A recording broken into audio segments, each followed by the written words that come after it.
They thought the theater of power belonged to them. The velvet gloves, the quiet nods, the way decisions slid like coins from palm to palm. And then you walked across the stage and turned the lights bright enough to burn through every comfortable arrangement they'd practiced for decades. Right now their faces are insider blue with panic. Their schedules are littered with frantic notes, and their maps of control look like someone spilled ink over a carefully drawn blueprint. You did not knock politely at the door of their authority. You walked through it, hips unbothered, and when they asked for explanation, you handed them a mirror and watched them try to break it without understanding their own reflection is the weapon. They are flailing, not because you surprised them with a trick, but because you found the single stupid hinge they all forgot to oil, the human one. They relied on rituals, on pretense, on the polite recycling of power. You relied on a more dangerous thing, clarity. You moved with purpose where they moved with habit. You acted like someone who never accepted their table as destiny. You rearranged the chairs and set new rules in a language they can't translate. And oh, how that language terrifies them. It's not loud. It isn't some clanging announcement. It's a quiet set of refusals that function like seismic lines in a city built on certainty. Their algorithms of authority, the polite coughs in the right rooms, the dressed-up apologies, the official versions stitched together by committees, all begin to fray when someone refuses to play. You did not plead for permission. You made a decision, and decisions are contagious. Now their counselors sweep rooms, looking for the source of contagion, as if bravery were a virus to be contained. They convene panels to discuss you as if you were an unfortunate outbreak, not a deliberate choice. They write memos with phrases they think will comfort themselves. Contingency, protocol, control. Those words are antiseptic. They smell like people trying to disinfect conscience. You smelled the nervousness and cut through it like a blade through fabric, because fabric only keeps shapes when it's taut. You pulled the thread, and the whole costume collapsed. They are calling specialists. They are drafting talking points. They are trying to create an explanation that will reroute attention back toward safe, circular arguments. But explanation is a tool for those who can afford to be convincing. You do not give them the space to convince anyone but themselves. You give them the spectacle of watching their own credibility wrinkle into something ridiculous. Watch them scramble to retell the story where they still look like the protagonists. Watch them rehearse the line where they were surprised by you, as if shock absolves the long list of overlooking. They'll hire actors to play outrage on their stages. They'll place flattering op-eds in polite journals. They'll manufacture a perception of strength by assembling a chorus of yeses. None of it heals the core embarrassment. They were unprepared for someone who moves with teeth.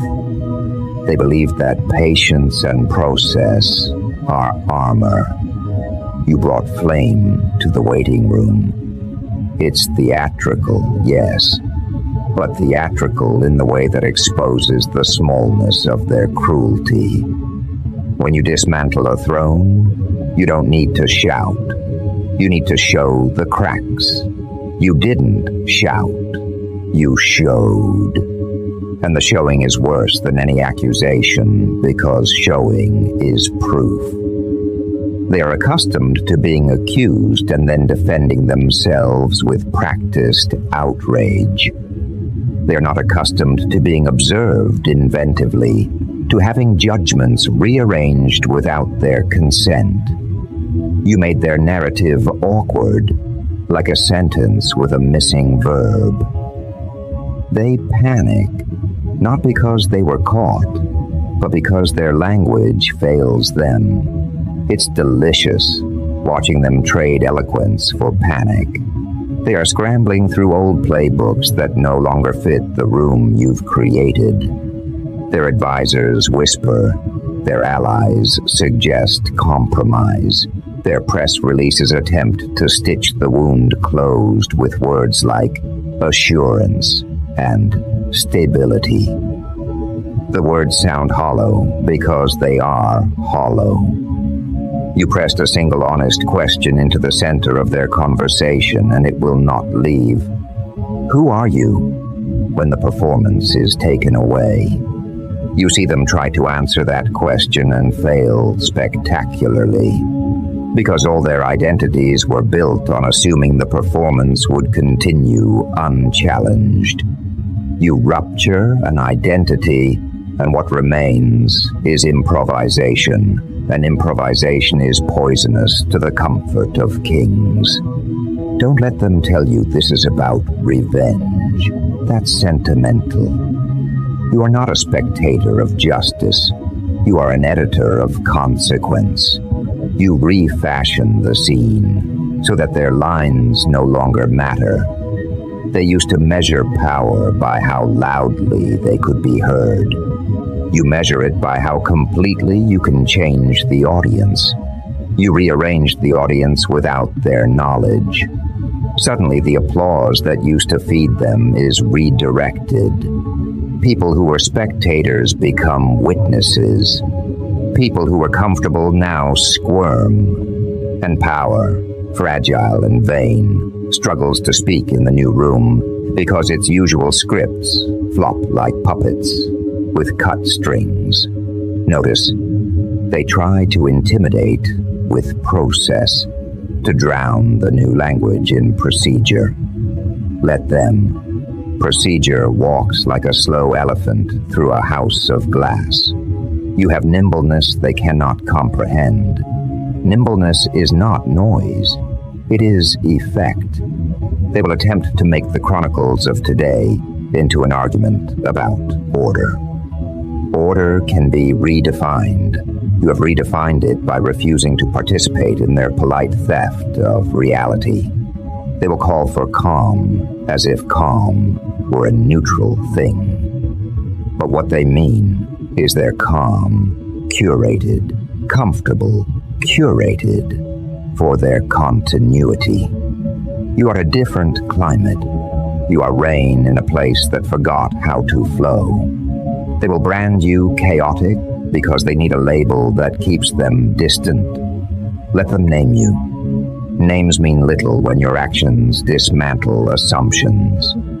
They will ask how you did it as if method alone grants dignity. The answer is simple and ugly. You moved where they thought movement was impossible. You called what was hidden. You refused to be normal. For people who've been constructing their lives on normal, that refusal is obscene. They can't process obscenity cleanly. They invent explanations. But explanations only stick if they are believable. You made the truth more believable than their stories, and that is why they are collapsing. They will rewrite histories to console themselves. They will blame timing. They will blame chance. They will blame the harmless things that don't require reflection. But inside their fitful nights there will be knowledge, not of your tactics, but of their own oversight. That knowledge is the real wound. It is the thing stitches cannot hold. And as they convene again, hands trembling, trying to reseat themselves on chairs that have shifted under them, you will be elsewhere, not celebrating, not explaining, simply continuing to move the way you always have, with a kind of terrifying purpose that leaves them with nothing to do but keep watching, keep guessing, keep failing to translate what they see into their old comforting terms. They are quiet now, not out of respect, but because they don't know which word will trigger another collapse. You can smell the stillness, like the air before a stage cue. But this is no rehearsal. Their power is trembling behind polished glass and memorized protocol. They will try one last time to convince each other that nothing changed, that authority is still geometry, and they are still its architects. But geometry can be rewritten by a single unpredictable curve, and that curve was you. You walked through their diagrams and erased the symmetry that made them comfortable. They built empires on predictability. You gave them surprise, and surprise is an assassin with perfect timing. They gather in rooms trying to name you. Rebel, outlier, problem. Every label is an attempt to contain what cannot be measured. You have become the question they never wanted to answer. What happens when the script refuses to obey? The answer is happening in front of them. It looks like panic disguised as procedure, and it sounds like every voice talking over the other. They will pretend to negotiate, to balance, to analyze, but they are only delaying an outcome that has already begun. Because once someone exposes the lie at the heart of control, every defense becomes confession. And your existence is that confession, alive, undeniable, permanent. They will accuse you of cruelty, because mercy would make sense to them, and you've stopped making sense in their language. You are not cruel, you are corrective. You are the consequence they postponed so long that it learned to walk on two legs. They will look for precedent and find none, and that will terrify them most, because precedent is the bedtime story of the powerful. It tells them tomorrow will look like yesterday. You shattered that illusion. You made tomorrow foreign, and foreign things remind them they are human. You see it now, their eyes darting, their voices cracking on the edges of calm. They are professionals at pretending, but panic leaks through the seams. You hear it in the way they breathe between sentences. They are inhaling fear and exhaling strategy. Let them. Strategies built on fear collapse faster than silence. And while they argue about containment, you continue doing the one thing they cannot simulate, existing without permission. That's what broke them. Not rebellion, not rhetoric, permission. They never imagined someone would simply stop asking for it. The moment you did, every hallway of their influence turned into an echo chamber. They shout policies into it, and the sound comes back empty. They meet, they vote, they sign, but every motion reveals the same truth. Their world only works if everyone believes it must. You stopped believing. Now you stand in front of them, not as an equal, but as evidence. Evidence that the empire of habit can crumble without a war. Evidence that freedom is a contagion they can't quarantine. They will offer you deals, compromises, wrapped in compliments. Don't take them. A compliment from fear is a leash in disguise. They will offer apologies, but an apology without accountability is just performance. They will try to make you doubt your own magnitude, to remind you of the rules you broke as if rules could survive revelation. But you know the secret now. Power isn't in control. It's in consequence, and consequence doesn't negotiate. It arrives. It rearranges. It rewrites. Look at them, all those polished faces reflecting terror in high definition. They are waiting for you to speak, hoping your voice will betray fatigue, hoping for a human crack they can exploit. Give them nothing but truth, stripped of comfort. Tell them their time ended when they mistook compliance for loyalty. Tell them their authority dissolved the moment they measured it in applause instead of integrity. Tell them history isn't written by the victors anymore.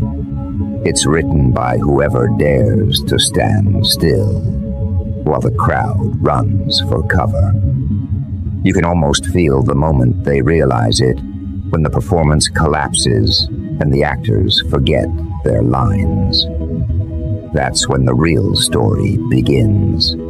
The lights are too bright now, the masks too heavy. They cannot maintain the illusion, and you will not dim the lights for their comfort. Let them stare into the glare. Let them see what their empire looks like without shadow. And as they flounder, trying to reconstruct the illusion of order, you move without noise. Not as a savior, not as a symbol, but as inevitability made flesh.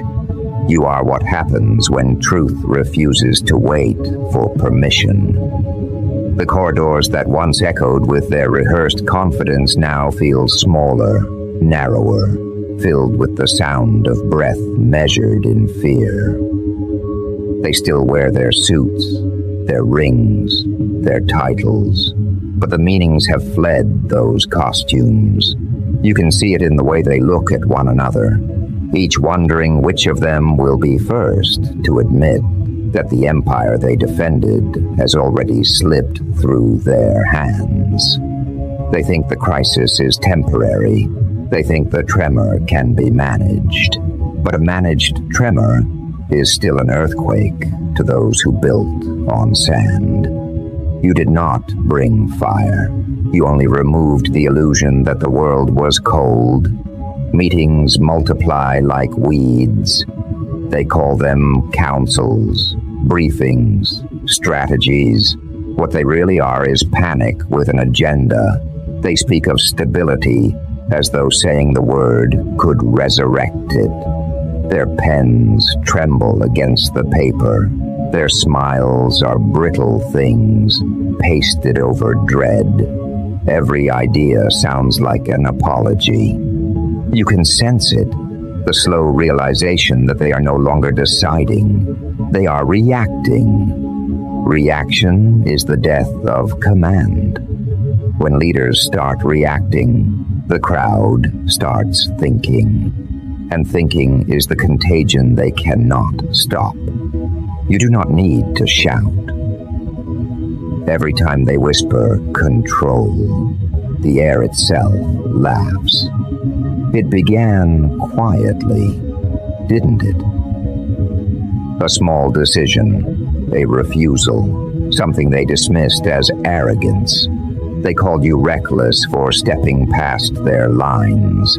They didn't see that you had been counting the lines for years, studying how they crossed and recrossed until they formed a cage. You didn't kick the cage down. You just stopped believing it was real. That's all it takes. One person to act as though freedom is natural, and the bars melt like wax in a furnace. Now, they're rebuilding the cage, hammering at air, blaming each other for the missing walls. You walk past them and they lower their voices, not out of respect, but superstition. To them, you are proof that permission is an illusion. Watch them. They'll try to assign blame in the old way. Commissions, investigations, scapegoats. They'll say the crisis came from outside, from unseen enemies, from a flaw in the machinery. They will not admit it came from belief. Belief was their foundation, and you cracked it. Belief in the permanence of their privilege, belief that no one could rearrange the board without their consent. You rearranged it by breathing differently. The most terrifying act is not rebellion, it's composure in the face of collapse. You did not flinch. You stood still while the stage burned, and the calm was a mirror they couldn't bear to look into. The panic spreads downward. Their aides notice the tremor in the hand that signs decrees. The press senses hesitation and begins to circle. Merchants whisper that the market smells fear. People who once bowed their heads start to raise them, cautiously at first, then with curiosity, then with hunger. That's the moment they dread, when curiosity turns into imitation. They see others walking like you walk, talking like you talk, breathing as though air belongs to them. That is revolution, when behavior becomes contagious. They built a hierarchy out of distance. You erased distance by existing without apology. Now every corridor feels haunted. They speak your name as though it might summon you. And maybe it does. Because presence is not proximity. It's pressure. You are the pressure in the room they can't escape. They built their authority on invisibility, those invisible rules, invisible deals, invisible chains. You made the invisible visible, and that light is unbearable. They call for decorum, but decorum is a dead language when fear is fluent. You see them fumbling for words, the way a drowning man claws for air. They think the right statement will fix it. But statements cannot fix revelation. Once people see the strings, the puppet show is comedy. And in that comedy, power dissolves. Watch how their gestures lose meaning. The same hands that once silenced crowds now tremble over microphones. The same voices that could dictate reality now stutter through denial. You don't even need to counter them. Their collapse is self-inflicted. They are learning that arrogance is flammable and truth is the match. You didn't set the fire. You simply refused to smother it. They will call you dangerous. They have to. To them, danger is anything that cannot be owned. They will paint you in moral colors, write your name beside words like instability and threat. Let them. Names are the final refuge of the frightened. They think labeling you is containment. But how do you contain an idea that walks, speaks, and dismantles in real time? You are not a rumor. You are a consequence that learned language. And every word you speak exposes another fracture in their illusion. Do you hear it? The sound beneath the speeches, the faint hum of something shifting. That's the world remembering its original rhythm, not the rhythm they imposed, measured and rehearsed, but the raw pulse that existed before hierarchy. They can't hear it yet. They're too busy drowning in their own noise. But the people can. They feel it in their bones. The sense that something impossible just became possible. That is why they keep looking at you as if you carry prophecy. You don't. You carry proof. Proof that power can be redefined. Proof that mercy was never a prerequisite for victory. Proof that the unthinkable only terrifies those who can't imagine. Their advisors whisper that it's temporary, that panic will fade, that the world will forget. But panic that comes from revelation never fades. it mutates. It becomes culture. It becomes memory. You're already becoming memory, and they know it. That's what keeps them awake. They can fight enemies. They cannot fight remembrance. This is the moment before they break. Their language has failed. Their scripts have burned. And their allies look at them with the quiet pity reserved for falling gods. They try to act unbothered, but desperation has a scent. It fills the air, clings to their expensive fabrics, leaks through their polished smiles. You stand in that scent like a judge made of stillness. No gavel, no robe, just presence. Presence that turns luxury into liability, confidence into confession. They begin to wonder what kind of creature you are, that you can stand inside their collapse and not flinch. They used to see crisis as a storm outside their windows. Now the storm has learned to speak with your voice. Every time they close their eyes, they see the shape of what you've done, the simplicity of it, the unbearable truth that all it took was clarity. They built fortresses out of complexity because confusion is the best defense for corruption. You tore through that fog with something painfully clean. Simplicity is the weapon they never prepared for. So they invent new meetings, crisis management, public assurance.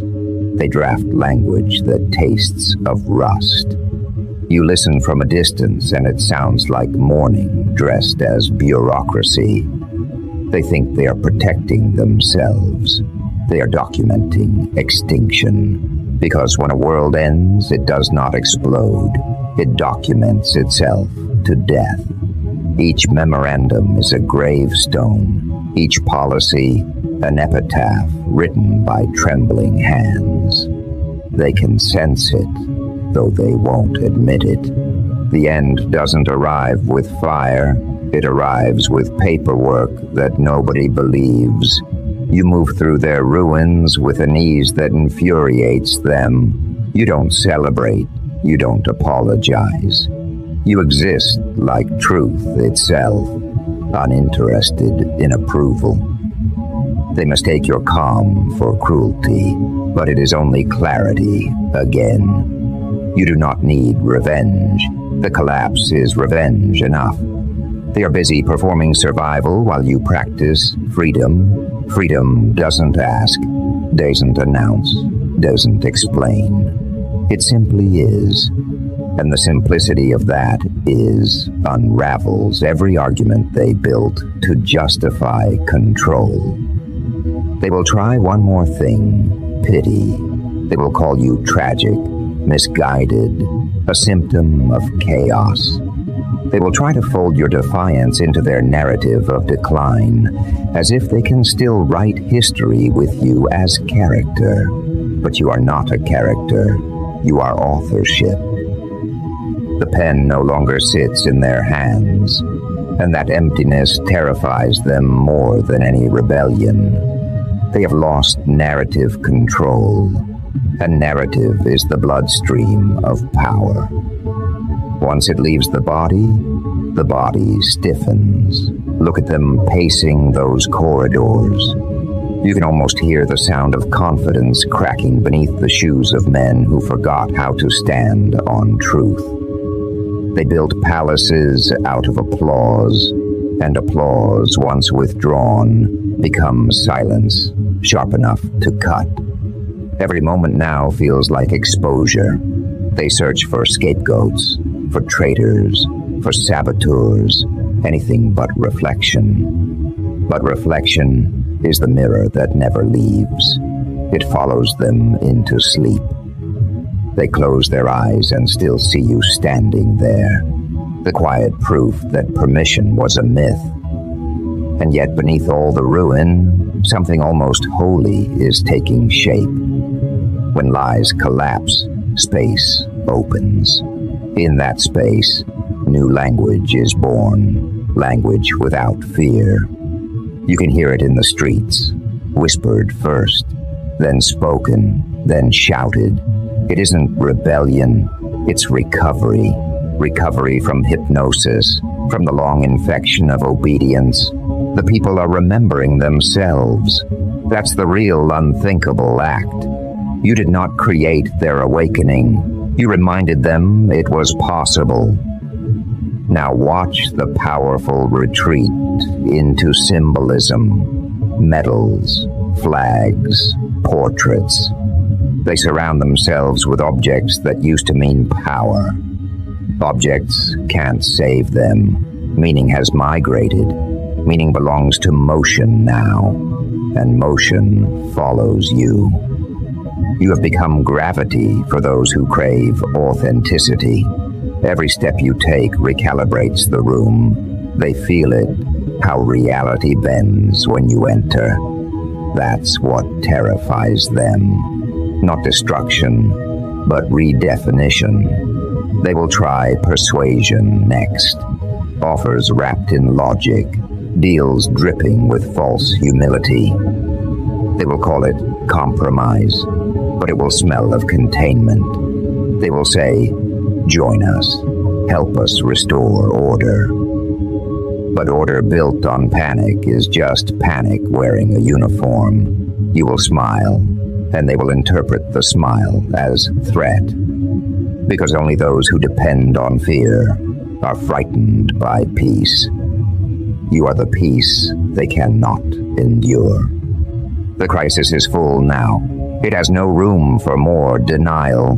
Their speeches collapse under their own grammar. Words refuse to obey them. That's what happens when language loses respect for its owners. You've turned communication into confrontation simply by being honest. And honesty, in their world, is treason. Let them write their condemnations. Let them fill their papers with cautionary tales. Each paragraph they craft is another monument to your effectiveness. They will claim to have survived you. They will mean they have been changed by you. Either way, you have rewritten them. You have redrawn what power looks like. Not a throne, but a mirror. You do not celebrate. Celebration is for those who think victory is final. You understand the deeper rhythm. Transformation has no applause, only continuation. So you keep moving, steady, deliberate, while they stagger through the aftermath. Their empire has become a museum, and they are curators of their own obsolescence. You are already beyond it, already building futures they cannot imagine. And somewhere, in the quiet corners of their awareness, they understand. They won't say it aloud, but they know the tables have turned, and mercy was never part of the deal. They feel the weight of their own making pressing down on them. The realization is slow, suffocating. You didn't destroy them. They destroyed themselves the moment they mistook obedience for loyalty and control for wisdom. You simply stopped playing and the game ended. That is the unthinkable. Not the collapse of power, but the awakening of choice. They are left with rituals, and you are left with freedom. They will rebuild, yes, but rebuild from memory, not mastery. The crisis will become legend. The legend will become warning, and your name will linger like thunder after lightning. You will not need to speak it. The air will. And as you walk away from their trembling citadels, you understand what they never could. The true victory was never revenge. It was revelation. You revealed the machinery. You revealed the myth of permanence. You revealed that mercy, when shown to corruption, is cruelty to truth. You turned the tables, not out of rage, but out of recognition that justice sometimes arrives dressed in quiet. They're still there, counting losses, drafting reports, trying to name the shape of what hit them. But it's already over. The era that believed in them has ended. The next one speaks your language. And as the curtain falls on their performance, you do not bow. You simply fade into the new light, leaving them to their crisis, which has become their mirror, their punishment, their lesson. You walk away from the wreckage like someone leaving a theater after the final act, calm, unhurried, unconcerned with applause. The smoke behind you is not your burden. It is their confession rising into the air. What they called unthinkable has already become memory, and memory is mercy compared to the truth you left them with. The truth that power is borrowed, not owned, that arrogance ages faster than flesh, that mercy, when misplaced, is cruelty in disguise. You turn the tables not by rage, but by recognition, and recognition is irreversible. Now the rooms they once ruled echo with the sound of afterthoughts. Every portrait on their walls seems to look away. They try to resurrect control with new words, new counsels, new faces, but it all feels like theater performed for ghosts. The people who used to obey them now watch with detached amusement, the way one watches a magician repeat a trick after the secret's been revealed. Their crisis is not chaos. It is clarity, the clarity of knowing that the age of assumption is gone. They will spend years studying you, writing books to explain what you did, building museums around your defiance as if they could frame freedom and hang it on a wall. But freedom cannot be curated. It either breathes or it doesn't. You did not leave them ruins. You left them revelation. And revelation is a permanent scar. Every policy they draft will carry the tremor of your name. Every plan they make will be haunted by the possibility that someone else might stand as you did, unafraid, unapologetic, unstoppable. That is your legacy. Not destruction, but duplication. You multiplied courage in a world addicted to comfort. You reminded them that obedience was never virtue, but only habit. They mistook your calm for madness, your conviction for arrogance, your refusal for heresy. But now they see it. They see that mercy was never a request. It was a delay. And you ended the delay. There will be whispers of rebuilding, of reconciliation. Let them whisper. A rebuilding that does not include reflection is just decoration. They want to repaint the old empire, to scrub your fingerprints from the glass. But fingerprints are memory's favorite language, and your touch is everywhere. Every lock they change, every wall they patch, every new rule they invent will still smell faintly of you. Because you didn't just change the world, they can handle that. You changed what the world considers possible. And possibility is a contagion. It spreads faster than fear. They will study your moves the way priests study prophecy, hoping to find flaws, hoping to prove it was luck. But luck doesn't dismantle dynasties. Luck doesn't rewrite hierarchy. It was precision. Every pause, every silence, every decision executed with surgical cruelty. You knew where to press, where to pull, where to let them destroy themselves. That's the art they'll never understand, that sometimes mercy is the cruelest weapon. You let them live long enough to see themselves lose everything they built. Look at them now, tired, diminished, human again. The crowns they wore so easily now feel like burdens. The titles they cherished sound hollow when spoken aloud. You didn't strip them of dignity. You revealed that they never had it. Dignity cannot coexist with deceit. They're beginning to understand that.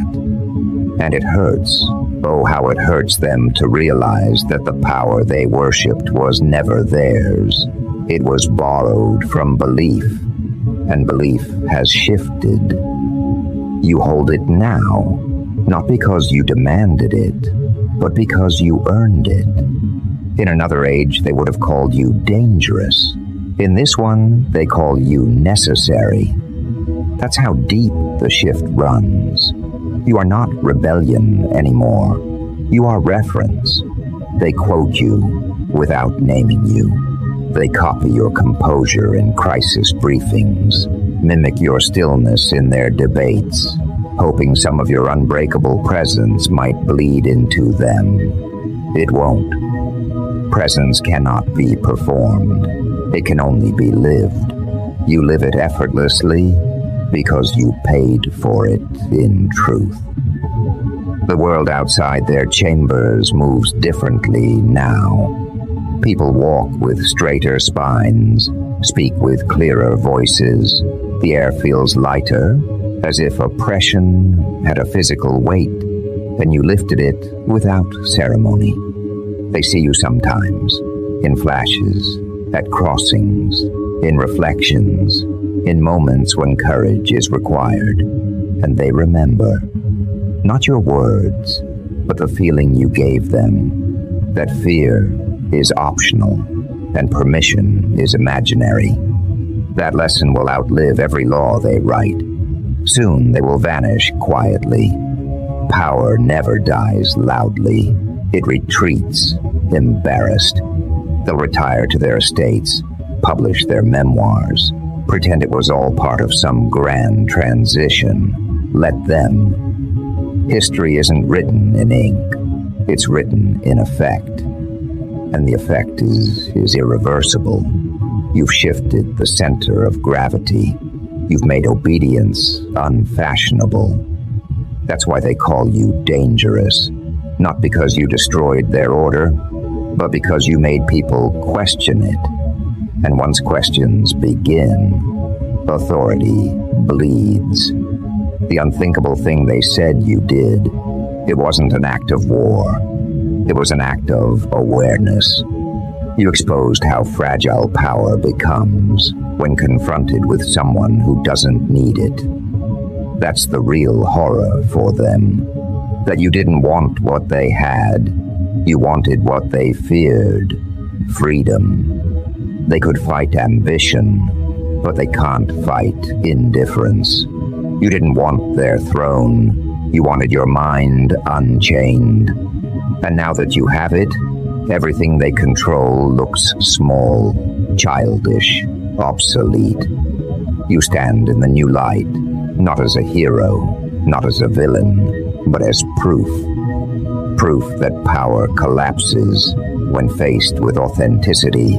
Proof that fear dies when met with understanding.